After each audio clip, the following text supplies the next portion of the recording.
Stops, launches deep. Jalen Guyton, he's got it!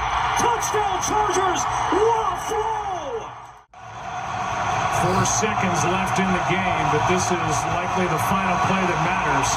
End zone wide open. What a night for Mike Williams. And the Chargers have their first lead of the night. Hello, and welcome to another episode of ChargersCast. We are a fan-based podcast about everything Los Angeles, formerly San Diego Chargers. We are a fan-based podcast by fans, for fans, and with over 4 decades of Chargers fan experience, it's our goal to bring you a unique perspective on our beloved Chargers. This week, we're here to talk about what's gone on during the bye week, and then also look forward into Broncos week. It is Broncos week here in week 6. So without further ado, I am joined once again by my buddy Andrew Loya from BoltCasa. And Andrew, how you been? I've been pretty good, man. Excited that football's back. We're done with the bye week. We have had a little bit of news unfold. And yeah, just happy that we're ready to get this thing rolling for the second half of the schedule. Yeah, well, a little bit more in the second half. This was an early bye week, which I was cursing when the schedule came out, and then absolutely praising the timing of it because we just got decimated early this season. So let's hope the worst of it's behind us from an injury perspective, and that while injuries always occur, that they're onesie-twosies and not this kind of this mass group of injuries, kind of like, our offensive line taking a big hit. So what do you say we go ahead and get into it? Let's go ahead and start out. It was a bye week for the Chargers, so we were idle this week. And like I said, we needed it desperately to get a bunch of our boys healthy, and we'll get into that here shortly. But other than a couple other teams, and none of them were in the AFC West, the rest of the league was playing some ball. And so some stuff happened while we were sitting home licking our wounds. And so I thought it'd be worthwhile just take a minute or two here and go over the standings after the bye week in the AFC West, where we sit in that, and then see if you've got any comments on that before we kind of roll into kind of the status of the Chargers coming out of the bye week. So Monday Night Football last night, we saw the Chiefs pull out another win. Man, I hate to just say that they're getting like too many referee favoritism calls, but I'm seeing some stuff going on some. Those guys hold a lot, and they do not get called nearly as much as they should. That's the one thing I will say, and then I'll leave it there. But they got to win. They're sitting there 5-0. Okay, and they're the team to beat. We knew they were going to be the team to beat coming into the season. And you know what? At the end of the day, you've got to overcome them, and you got to overcome the refs. And it's always been that way. And I don't care who you're playing. The refs are going to make calls, and you got to be able to overcome them. So we're going to have to suck it up. If we're going to be the best, you got to beat the best. And in this case, it's the best and then some. Broncos played the Raiders this week, so we knew somebody was going to win and somebody was going to lose. And our next opponent won, the Broncos. So the Broncos are sitting at, I wouldn't have guessed this. The Broncos are sitting at 3-2. Yeah. And the Raiders are 2-3. I would have guessed that. And I think the Raiders, they're going to have a tough go of it. They can't figure out who's going to be the right quarterback for them. And Christian Wilkins. Yeah, Christian Wilkins, he's out. He got hurt this game, and he's out indefinitely. So that's going to leave a mark. So, we're sitting technically, we're in third place at 2-2 because we've got one less loss than the Raiders. It's early in the season, nothing to be overly concerned about. I would say we're middle of the pack, but we're chasing the Chiefs, man. We're 3 games down on the Chiefs in 5 weeks. We're 3 games down on the Chiefs. So, yeah, one of the takeaways that I got from the Chiefs game is just like, here they are sitting without Rashee Rice and Cheers. Nothing, Hollywood Brown is out as well. That is killer. Yep. They just do the little things right. Like, that's the thing that stands out with me. It's like, and yeah, I will say, and I'm always upset about like the ref situation. Like, they get away with a lot in my opinion. They're constantly jumping, false start. Like, what's his name? The right tackle. I just had him in my video. Taylor? Yeah, last season. Jawan Taylor? Right in the first snap of last season, he jumped, and he'd been jumping ever since. And ever since week 1 with Baltimore, like, do you remember that first drive they had, and they got called like 3-4 consecutive times, wherever it was?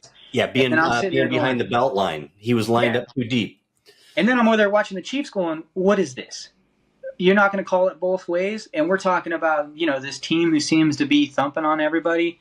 They get away with a lot. So I sit over here watching the Chiefs, very frustrated throughout the game. But back to what I was saying, they do a lot of the simple things right. Like, they don't have these big explosive plays. They don't have – yes, they still have the 3 components, which are Andy Reid, Patrick Mahomes, and Travis Kelce. And it's nice when they do have those wide receivers that can make great plays on the outside, those boundary players. But when you see that kind of stuff, it gives me hope of like, all right, we've got a coach, we've got a quarterback, still got to build. But yeah, it's like the Chiefs, they do a lot of the simple things right. They convert those important plays. They're just very poised, and it just seems like if it's us or any other team has to make a good play, people seem to fall short. They have a great defense. There's a lot of things about the Chiefs organizations that's good.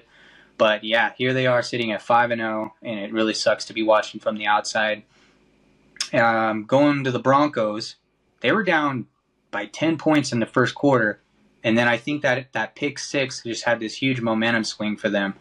And then the Broncos were just kind of rolling. They were rolling in the run game. Bo Nix is nothing really special to see, but he's kind of dialing it in. He's making pretty good throws, and they were moving the ball both ways. But the Raiders were able to run on them and do a little bit of damage, but that just seemed like a really big momentum swing when you watch that game. And then, yeah, so here we are. We're on a 2-game losing streak, and the Broncos got a 3-game winning streak. So they've got the momentum on their side, and they're a tough-looking defense. So, yeah, just looking at these standings. Yeah, and we're playing in Donkey Stadium, too. Yeah, which we, for whatever reason, I mean, I wonder how long we've been splitting. We didn't split with them last year. They beat us both games, right? Yeah, I believe that is the case. I mean, we only won 5 games.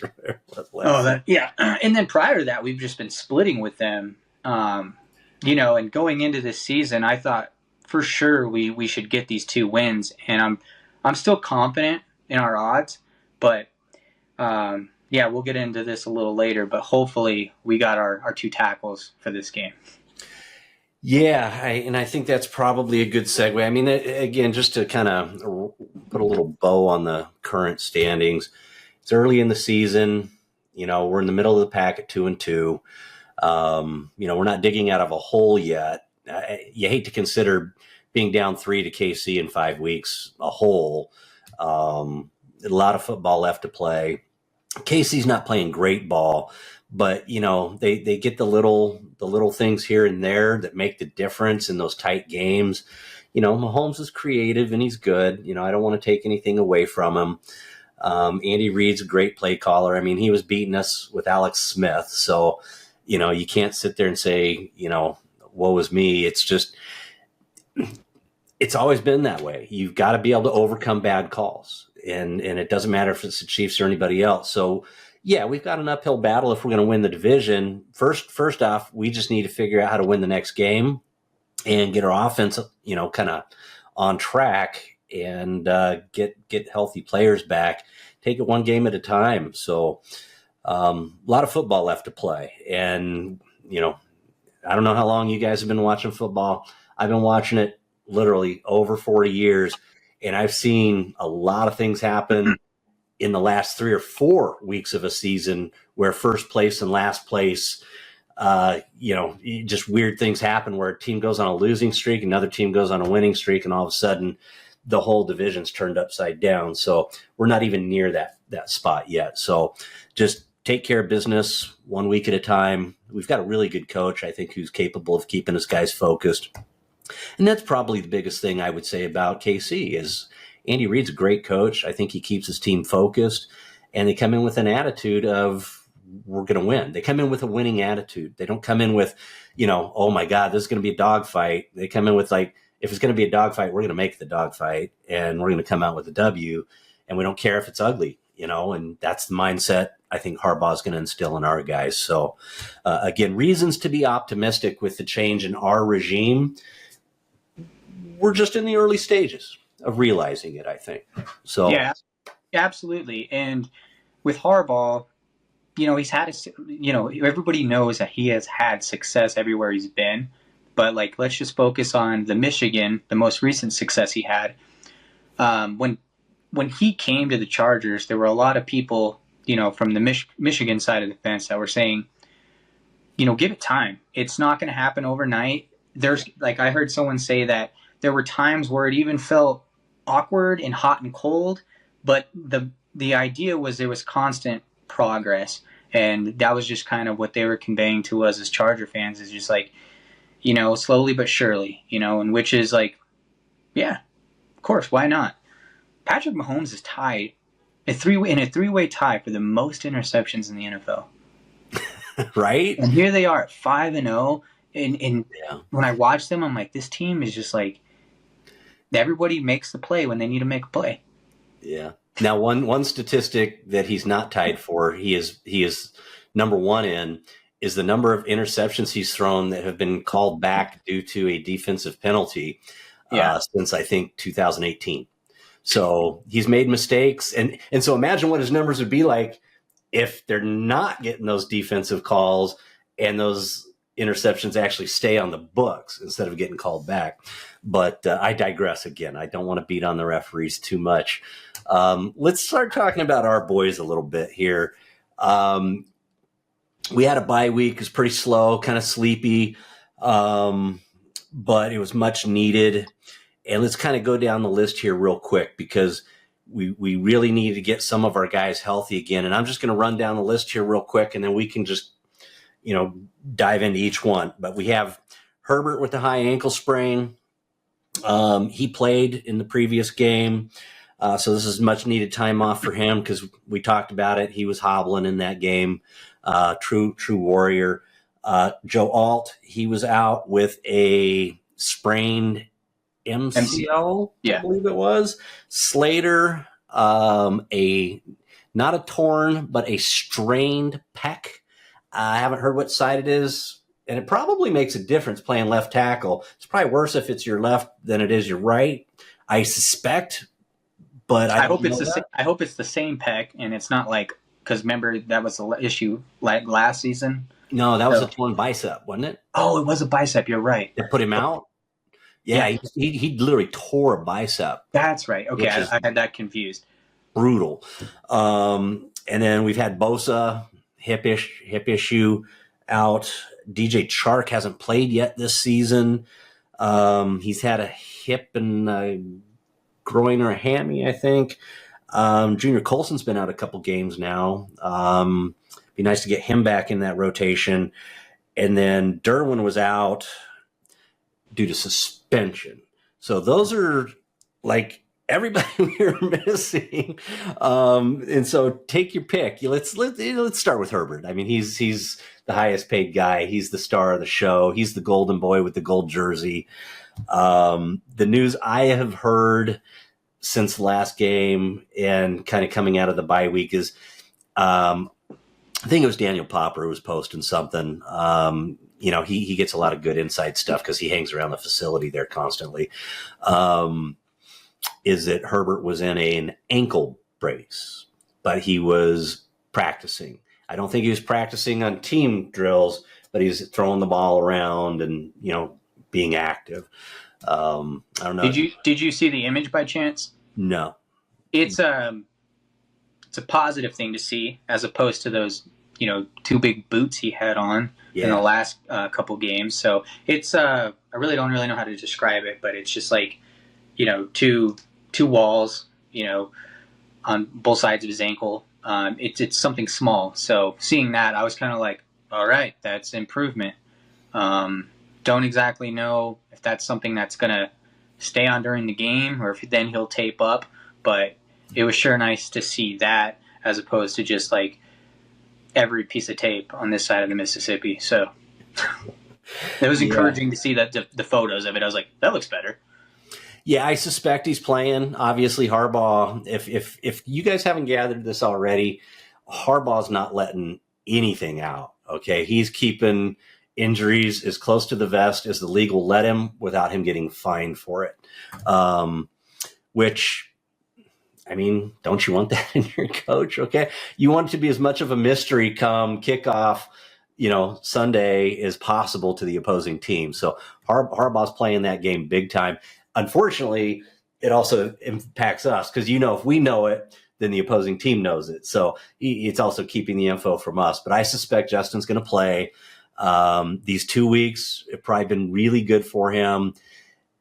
Since we lost the last game, still would have been nice if he'd gotten a full 3 weeks so that hopefully this thing doesn't linger this season.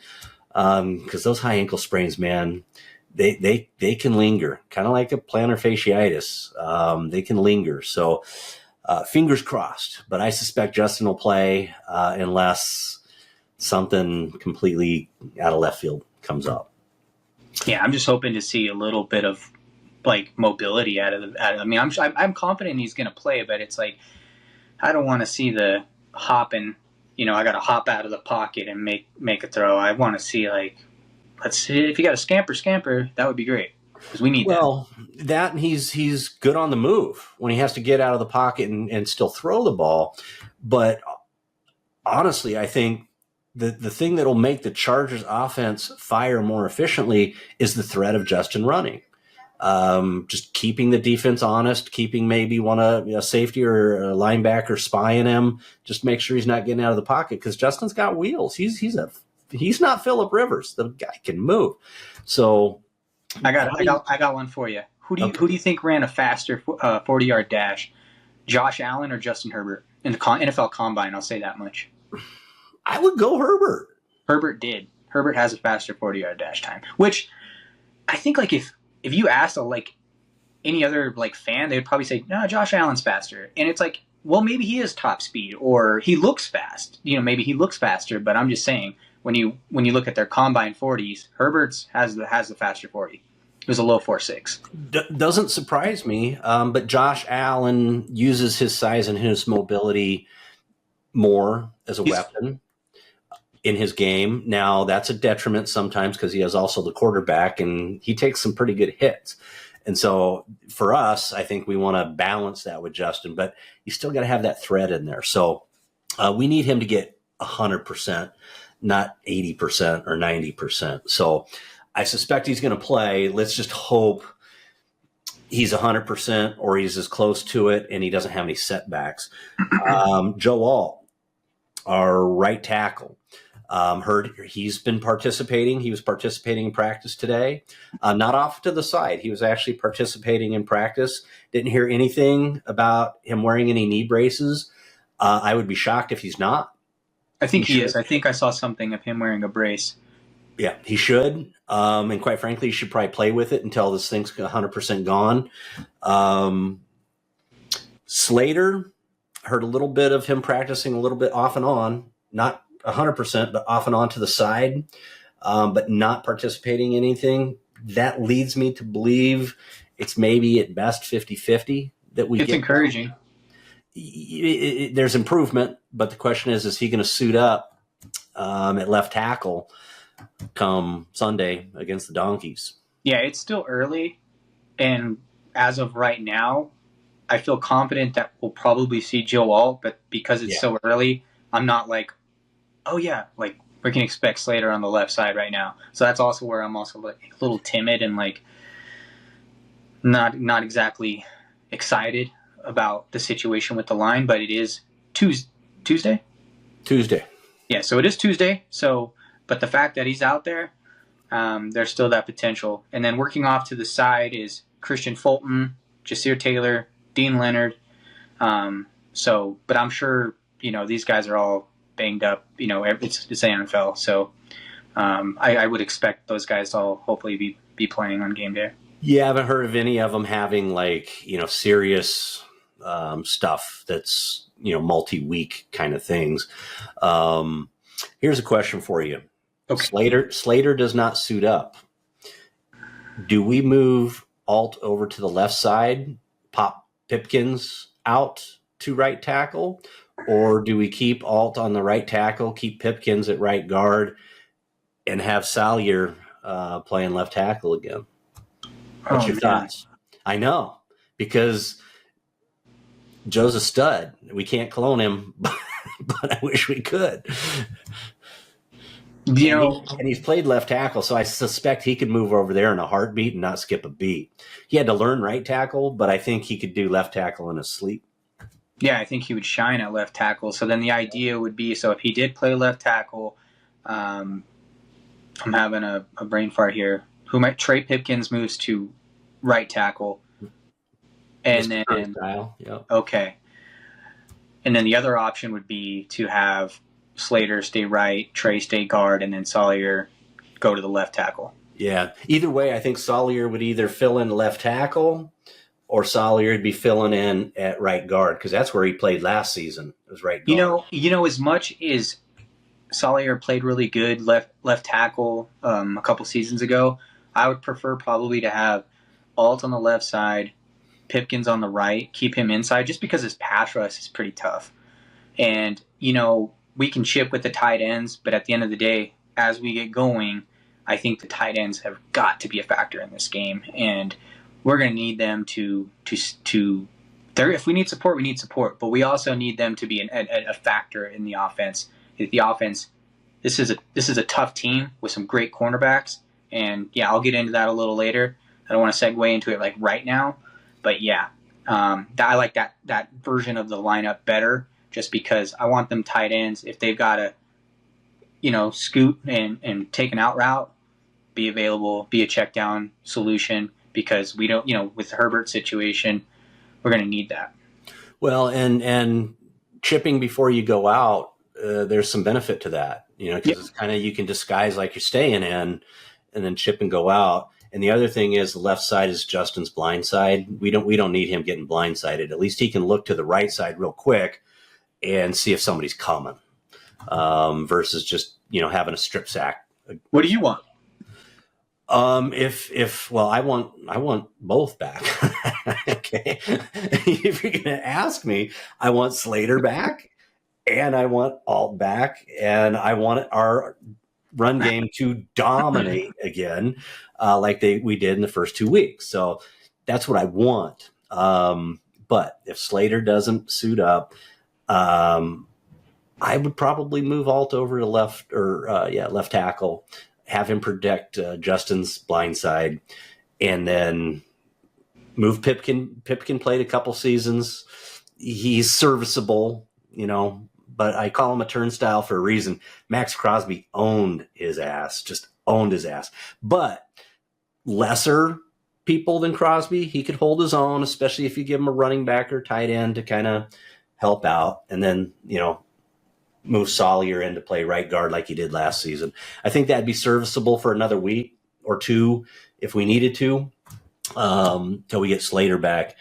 Let's move on to Bosa. I hear he's just working off to the side. He's not doing anything with the actual defense. So, God, I don't, Harbaugh's not giving us any like progress, like, oh, he's, 90%, he's So we'll have to wait till the injury report comes out just before the game, because the midweek ones are almost worthless, but the one before the game, and see if he's at least like probable. But if he's questionable, shit, man, we may not have him back for a couple more weeks.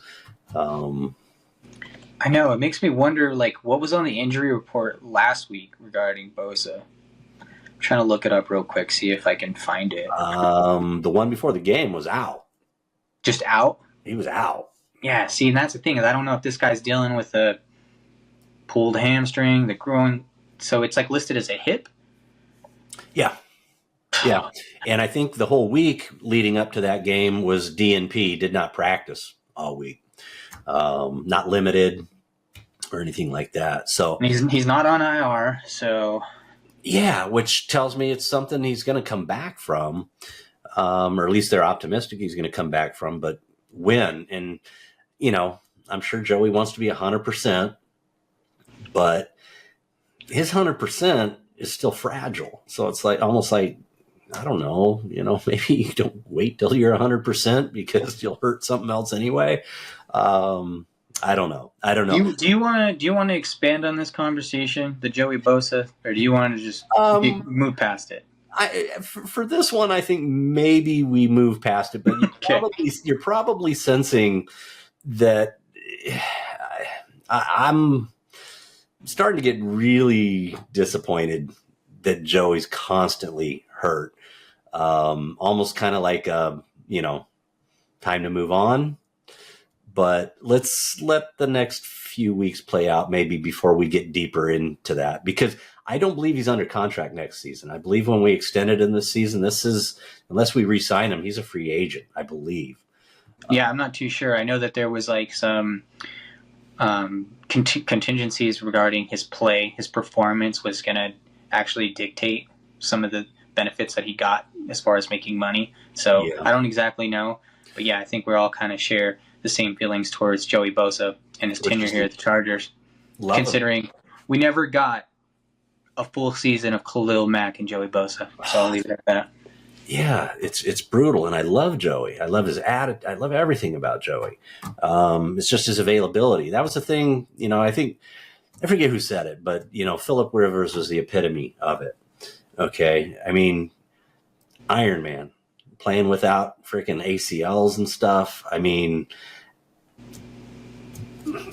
there's no way to really put it into words, but availability is your best trait. Okay. It's like your best trait is you can be there every Sunday, week in and week out for your team. And then the rest comes into play. So, what about, let's chat a little bit about Colson. I guess he's been out with a hammy for a little while now. Yeah. And again, not hearing, I believe he was, no updates. I don't have any updates on him, even practicing off to the side. So I don't know how severe it is. Clearly he's not on, injured reserve, but not hearing any updates that he might be back this week. Yeah, I don't know much at all about Junior's situation. It is just kind of a bummer that he, going into the season, missed some of camp due to the stomach situation. I forgot what that was. Appendix. And then he comes back. He looks pretty good. Then we hit this hurdle.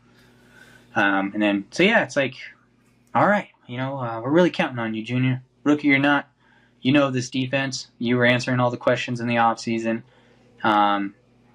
Everybody in that platoon, as far as the linebackers, are rocking and rolling, but we know that his ceiling can be really high, so it'll be really nice to have him back.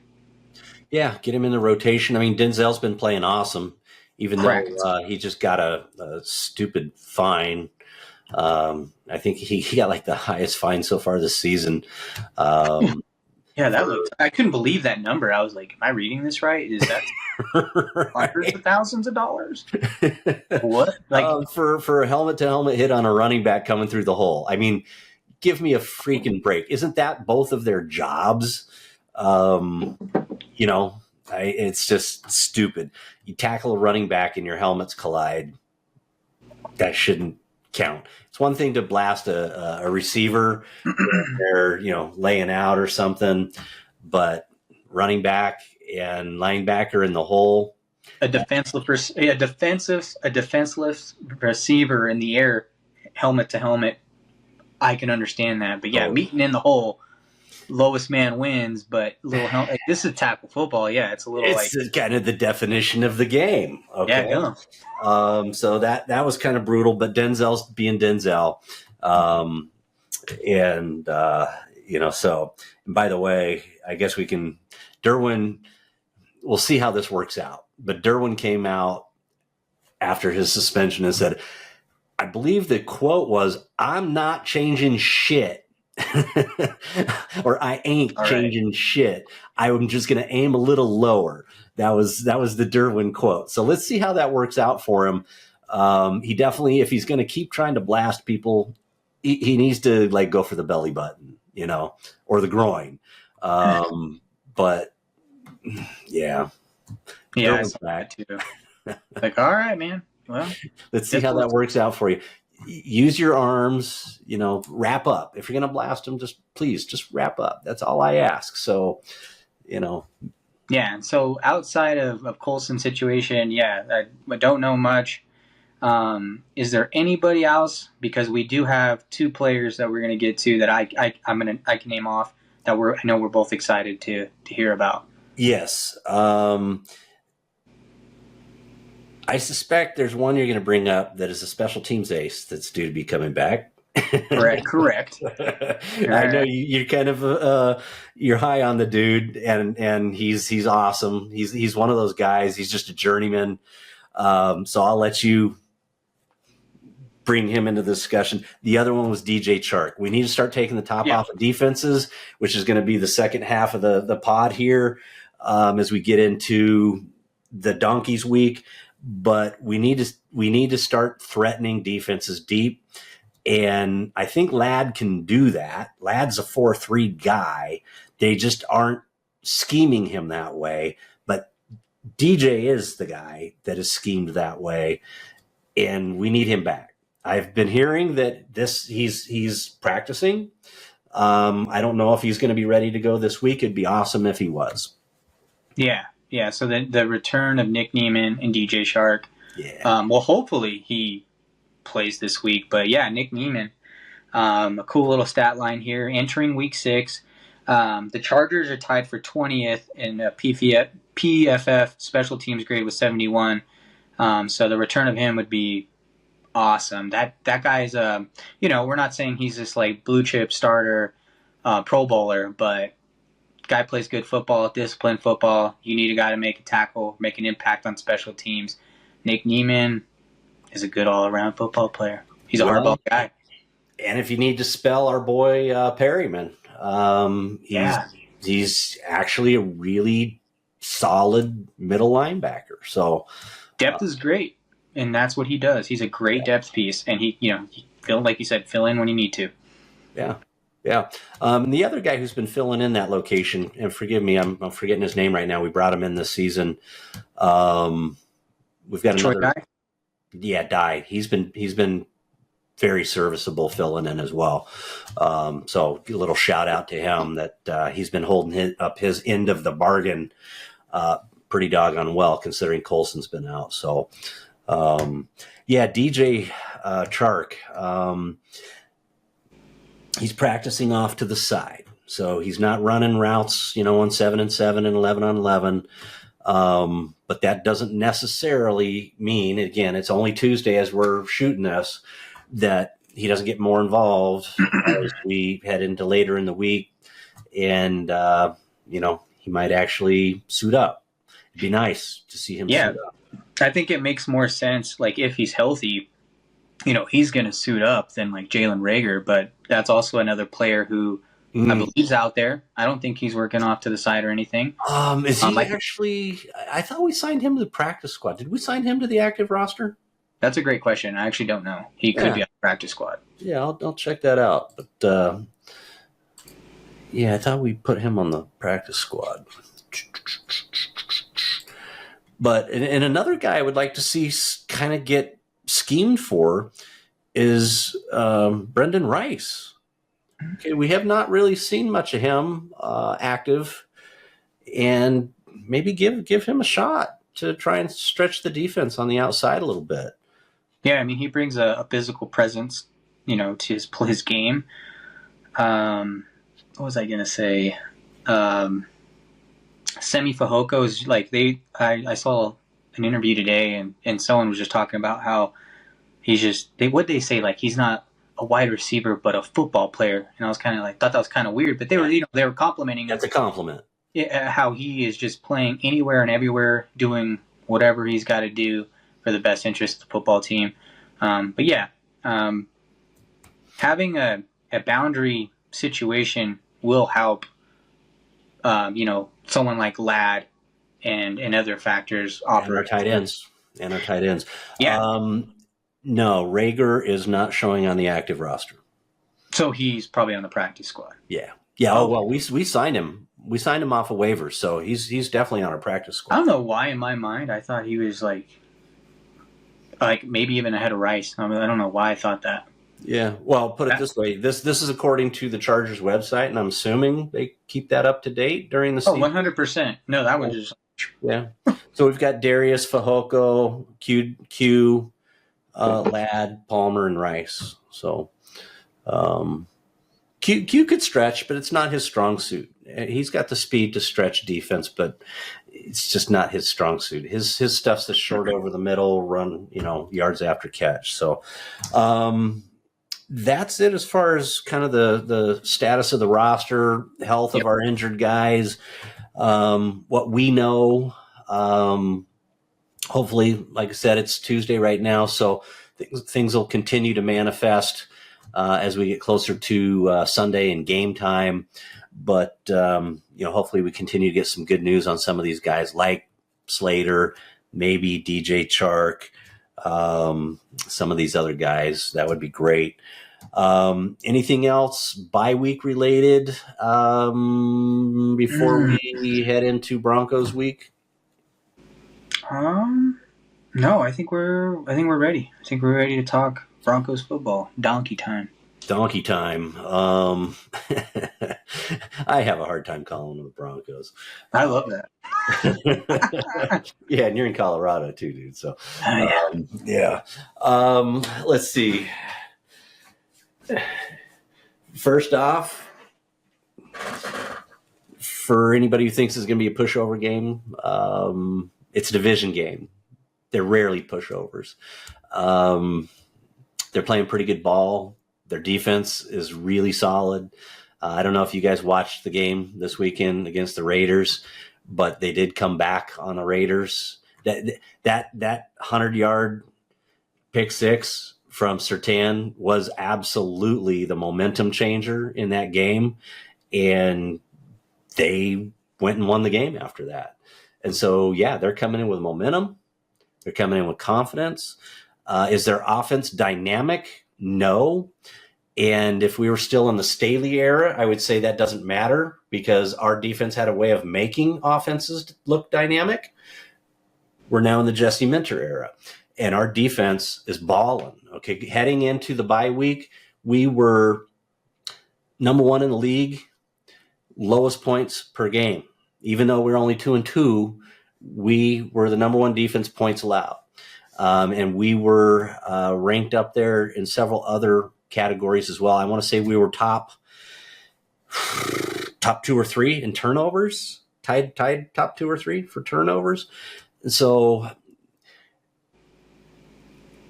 there's reasons to be optimistic about this game, but we shouldn't be going in thinking, it's the lowly donkeys. This is going to be a hard-fought game, especially in Mile High. They do still call that Mile High, don't they? Empower Field is like the new name, but I mean, half of the people around here probably still call it Mile High. Okay, well, it's like me calling Pittsburgh Three Rivers, all right? Man, that team's like changed their stadium like 3 times in like 5 years. So well, as much as they can get paid to do it, right? It's all about the money these days. Yeah, 100%. But yeah, you're absolutely right about that.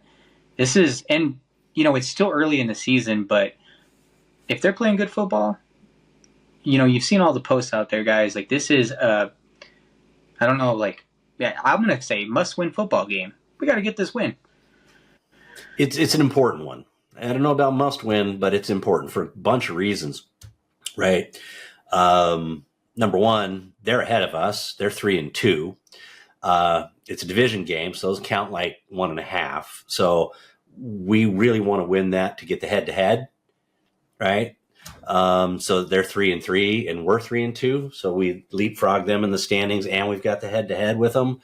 But probably one of the most important things, Andrew, and you talked about it earlier, it's momentum. Okay, they have it, we don't, and we're coming off of a bye. You can look at the bye two ways, right? The one thing of the bye is, thank God we had the bye because we get our people healthy.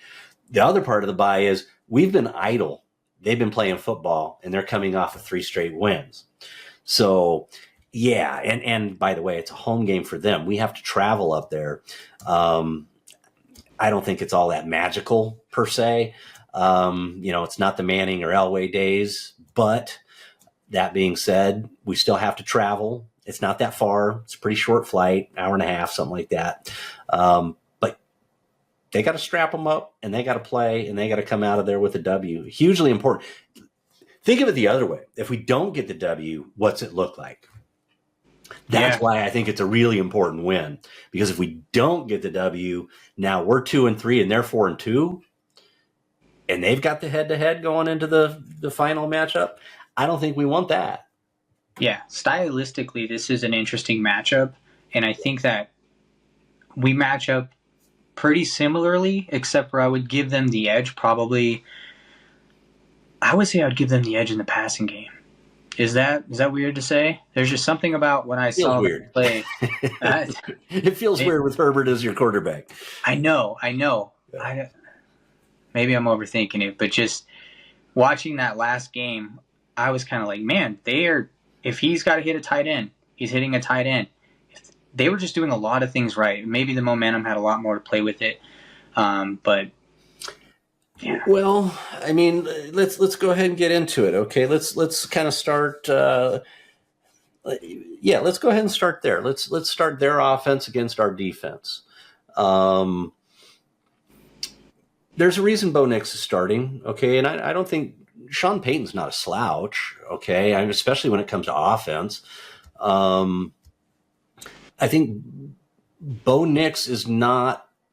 He's not going to be able to launch the ball 70, 80 yards in the air, and he's not necessarily going to throw a frozen rope for 25 yards on an out route, but Drew Brees couldn't do any of that, right? What Drew Brees could do, he was cerebral. He didn't make too many mistakes. Student of the game. Bo Nix has played, I think, correct me if I'm wrong on this, but coming out from COVID and all of this other junk that they were dealing with during college ball, I think he's played more games than any other quarterback in college football history. He started more games, if I'm not mistaken. Yeah. He's played a lot of ball.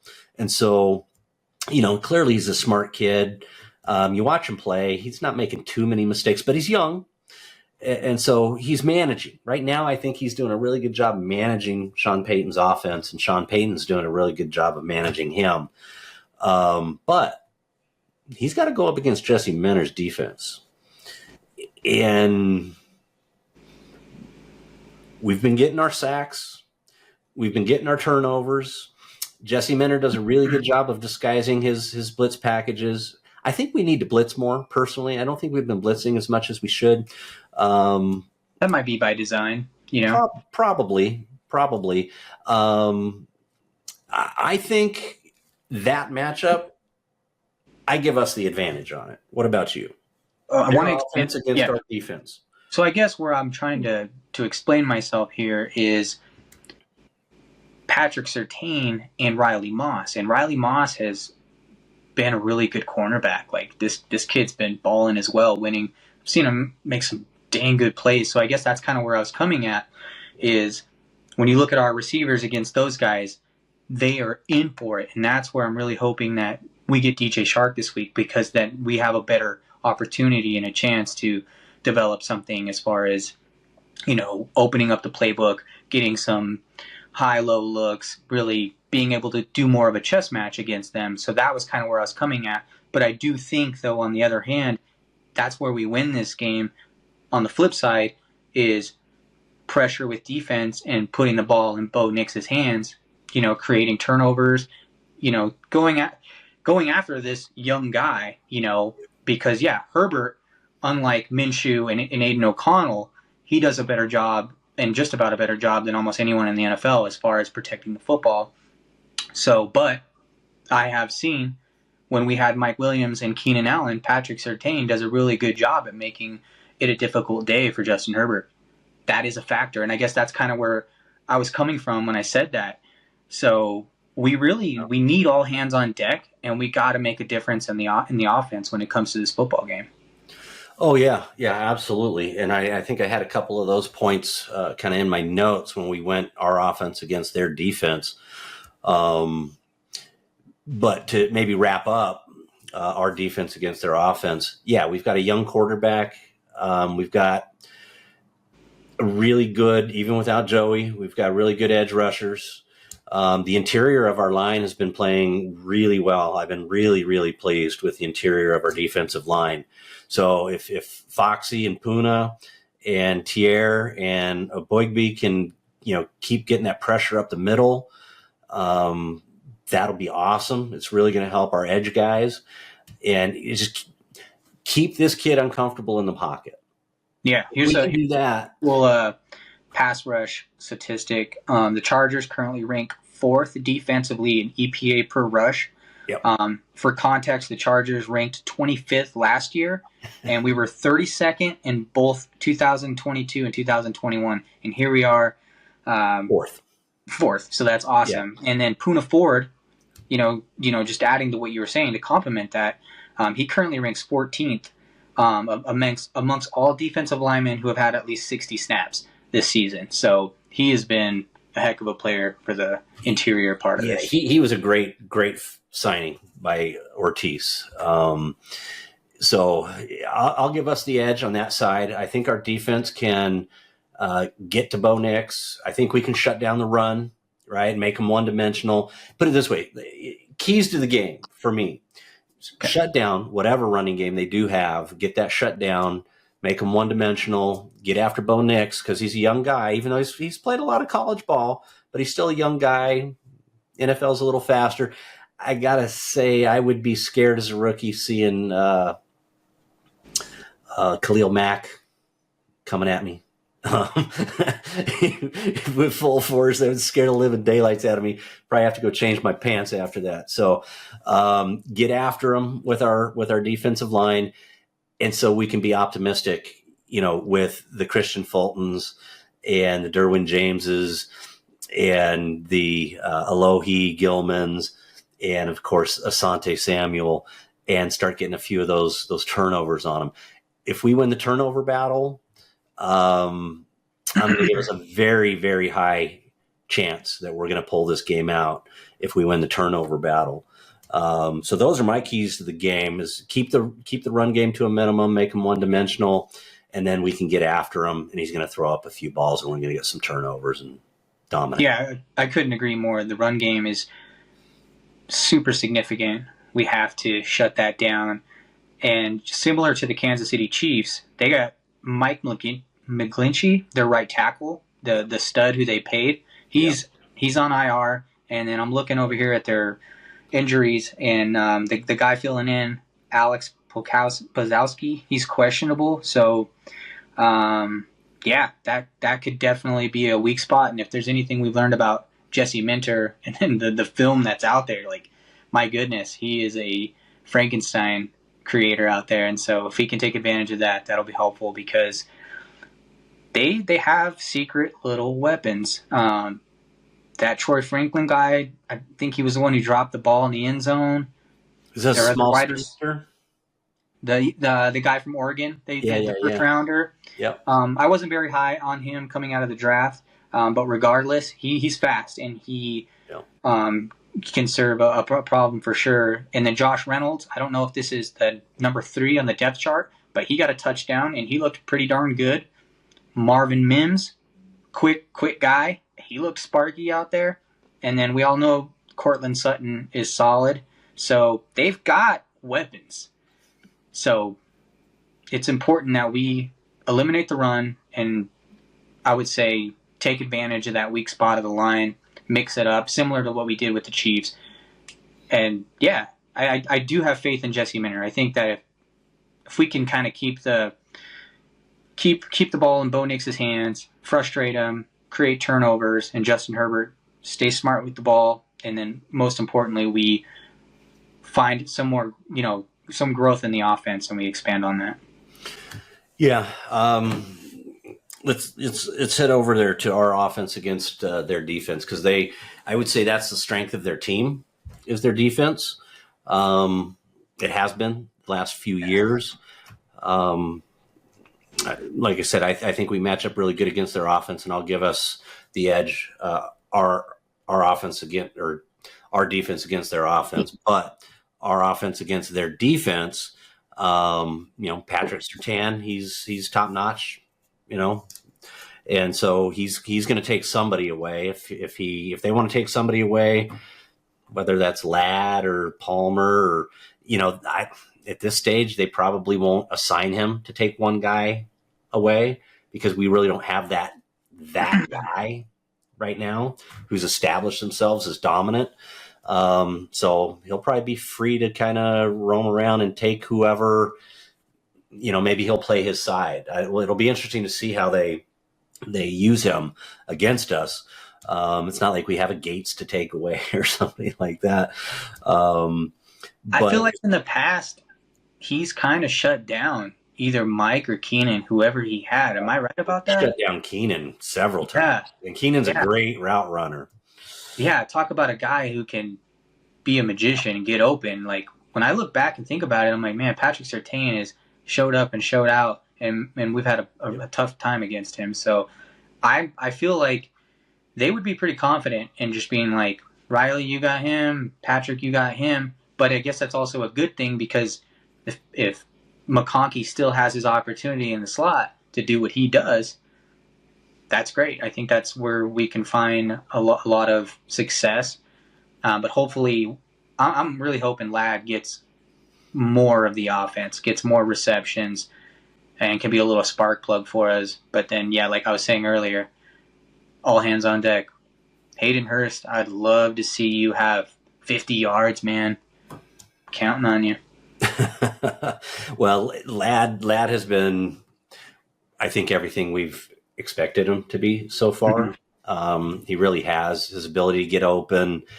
He's got great hands. It's so refreshing to see a receiver with hands like his. That touchdown in the KC game was awesome. It was just awesome.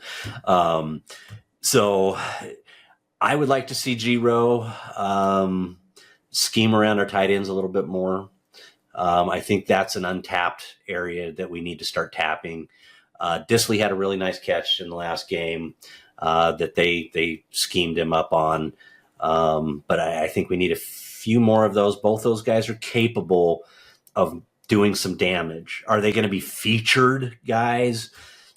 Hayden more than Disley probably, but can they keep a defense honest by getting those 4, 5, 6 receptions that the defense is going to go, okay, look, we can't just ignore these guys. So for me, the keys to this is, number one, we got to protect Justin, especially if he's still hobbled. We got to keep the rush off of him. Number two, it's going to be helpful with that, and I think we can do that against these guys, even if Rashawn's not back, is we have to reestablish our running game, period. Everything's going to go through the running game. We are not going to, sling it 50 times. Put it this way, if we do, we've got issues. If we're slinging it 40, 50 times, we got other issues. So getting the running game going is really going to be paramount. And then for me, get the running game going, keep Justin upright, and then we need to stretch the field when we get the opportunity, whether it's a play action, but we haven't stretched the field this season. We need to. And DJ coming back would be awesome, because he could take the top off the defense and keep those guys honest, keep the safeties back. where they're maybe playing a too high safety, which is going to free up, that extra space in the box. But somebody, I don't care if it's Ladd, Brendan Rice, somebody, they gotta throw a couple deep shots in there this game and keep the defense honest. So that's my keys to this. Need it, gotta have it. But that's the thing, is we just don't know. We don't even know if we're going to have DJ Shark for this week, because knowing that, then we can kind of use our imagination a little better, because to what you said, 100%, although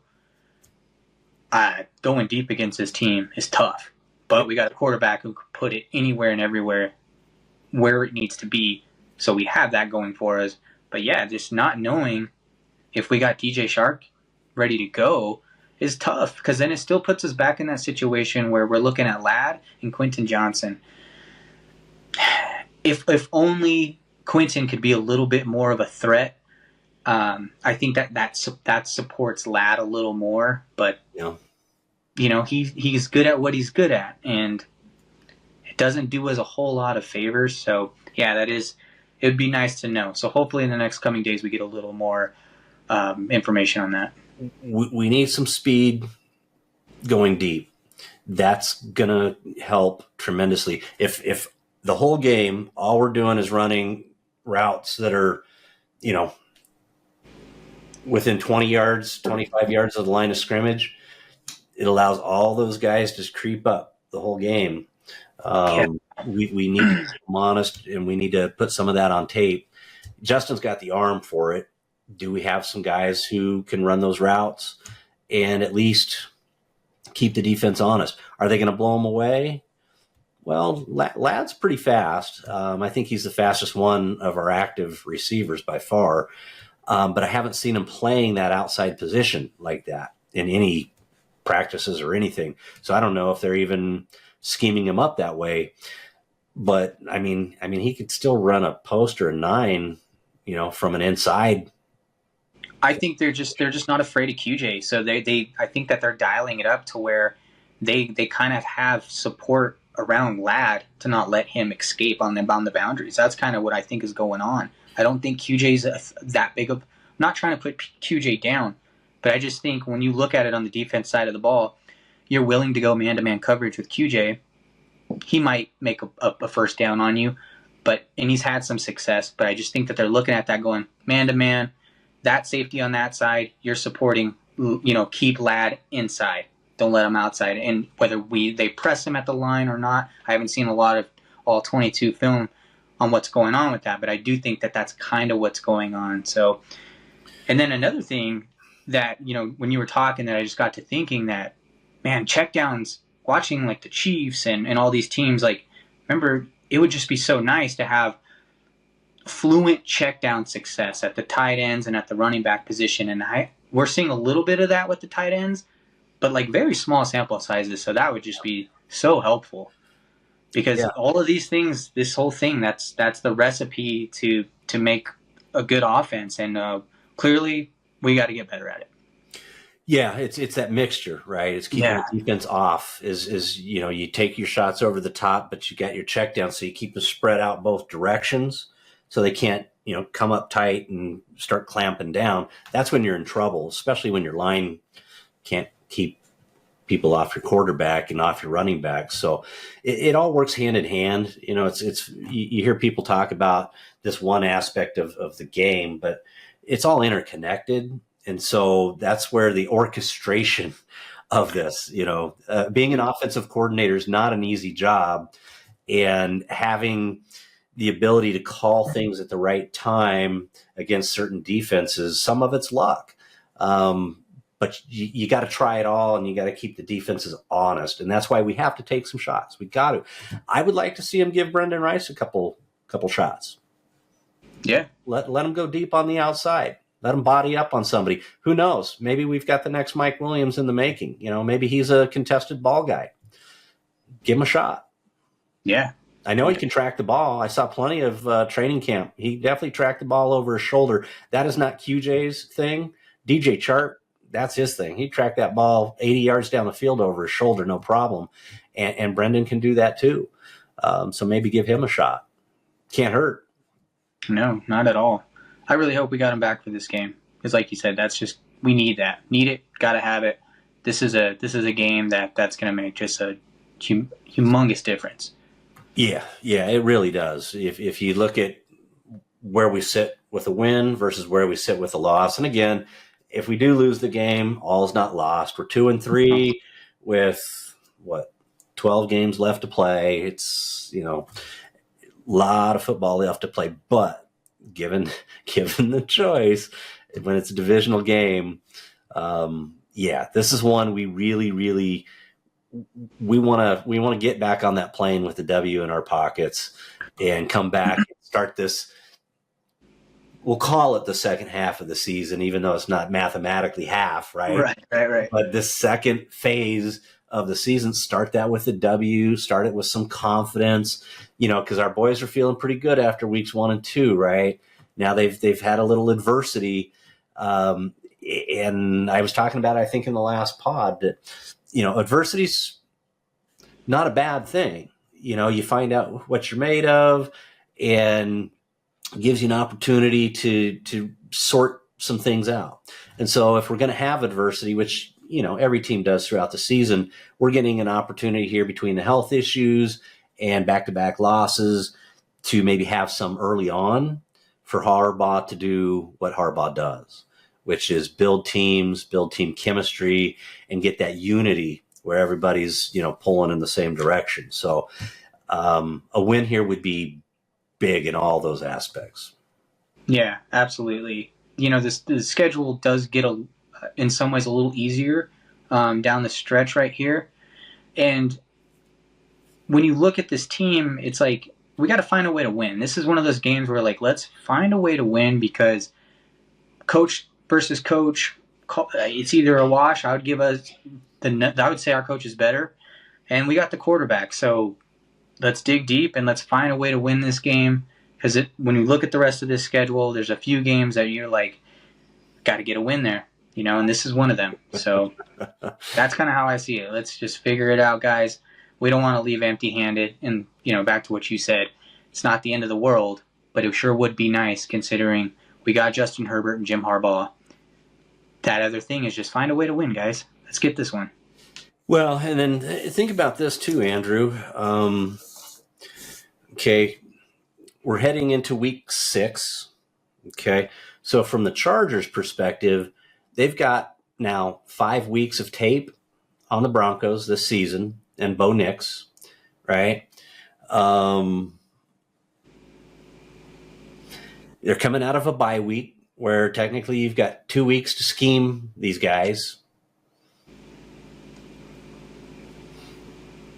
Yeah, that's a great point. This is one you probably should win. You get 2 weeks to prepare for him, and you got 5 weeks on this rookie QB and then, this new offense and everything that the Broncos are playing. So this is one you kind of go, if you got to tip it, look, you got 2 weeks to scheme these guys. You better have it better look pretty clean. No, you're 100% right. And then, more than ever, if we've got some cards up our sleeve, depending on how this roster shows up on game day, we got a little more, I feel like, surprises than they're going to have for us. So that's definitely a really, really smart thing to point out right there, for sure. Yeah, I mean, you always want to come out of a bye, right? You've got extra time to scheme, not just get healthy, but scheme your opponent. And, it's this early in the season, and you've got a quarterback who's not a veteran, so you don't know what he's about.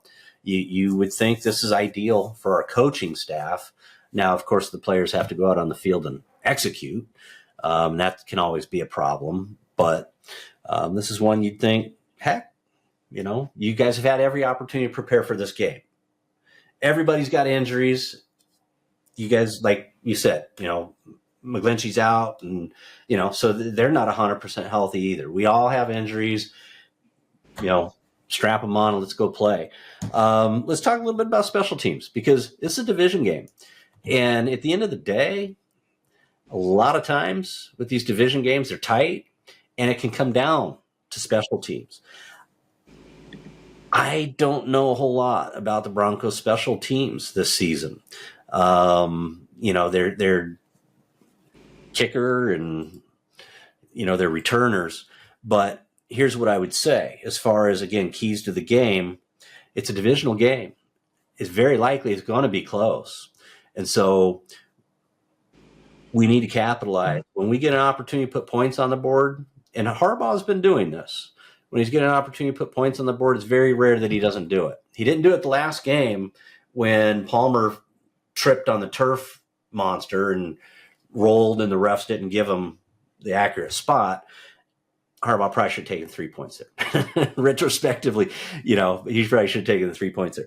But we need to take the points when we get them. It's a divisional game. And then field position, I think, is going to be really huge in this game. And that also goes to turnovers, right? If our defense can turn over the donkeys, that's going to be huge, but also special teams. If we can flip the field, if Darius Davis can flip the field, that's going to be a huge help for us as well. That is such a good point.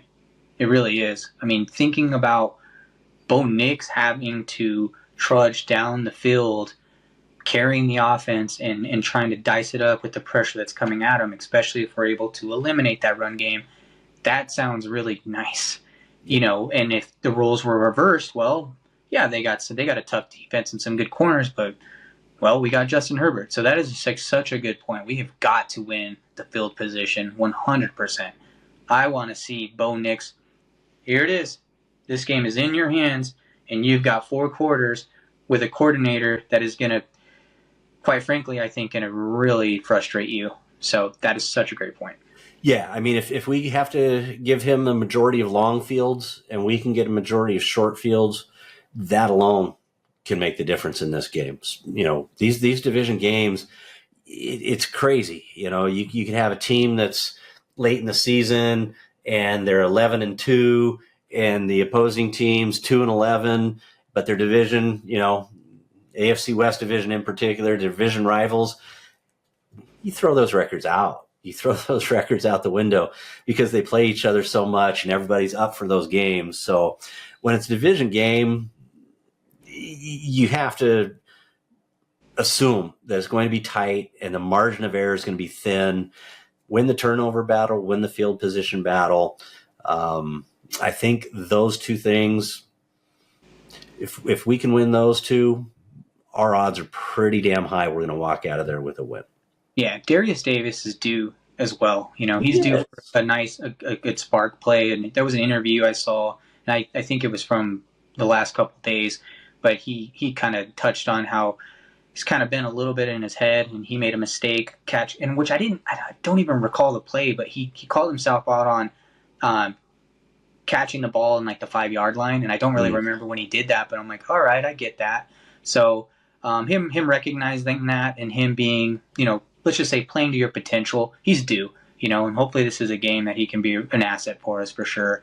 And I saw the Raiders pop some runs on the Broncos, like they popped some scampers. So it's like if we can get back to what we were doing, yeah, the Chiefs and the Steelers they're good defenses, but yeah, it'd be really nice if we can get that back. Heck yeah. I suspect JK's hungry. We didn't talk about JK or Gus much in this game, other than in my keys to the game is get that running game back on track. Yeah. I suspect JK's pretty hungry. I don't think he's real happy with what he's done these last 2 weeks. I think he really has high expectations for himself this season. So that bodes well. I like when players are a little angry because it's a violent game, and having that little bit of edge usually helps. But that's pretty much it for this pod. You got anything we haven't touched on yet that you want to bring up for the fans? No, not at all. I mean, we're just, it's still early in the week, so I just hope that we get some surprises as far as returning players, a little more than what we already know of. Yeah, fingers crossed, man, and all you guys out there to, put the juju out to the universe that a few more of our boys heal up, and not just good enough to play, but heal up to where they can play and play dominantly.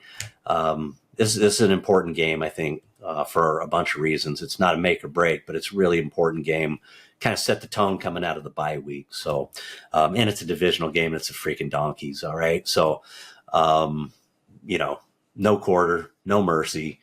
I'd love to see our boys come out and just literally put their cleat on their throat from the opening kickoff and just dominate these guys and let them know, look, no, it's between us and the Chiefs. You go play with the Raiders some more, but don't think you are making, any moves to try and win this division this season. It's us and the Chiefs, but we got to earn that. I hope that earlier when I said, I give them the edge in the passing game, that everyone understands that it's not necessarily me saying that their offense is better. I just think that we don't know who we're getting back on the offense. I'm just saying if QJ and Ladd are going up against those corners in that defense, that's tough. And I think that might – okay, I'm going to backtrack on that. I don't think that that's necessarily the case as far as them having the edge, but I just think that it's a tough matchup both ways because Christian Fulton is playing super well. So we can counter that as well, but I just think that it is a tough matchup for us. Well, I would agree that their DBs against our wide receivers, I would give them the edge on that matchup. And so our guys are going to have to bring their game, and that includes Justin. And I think we all know Justin can put that ball on a dime anywhere on the field if he's not running or hobbling for his life. And so, as I said in my keys to the game, the first thing is keep Justin upright. We got to, for his health, number one, but number two, for really a chance to win this game. So, I think we've covered it. I really do. And I didn't misconstrue what you said. I understood exactly what you're saying. Their strength of their team is their defense. And right now, our offense is not our strength, but it can become our strength again if our running game becomes dominant. And I think that's really where Giro's going to focus.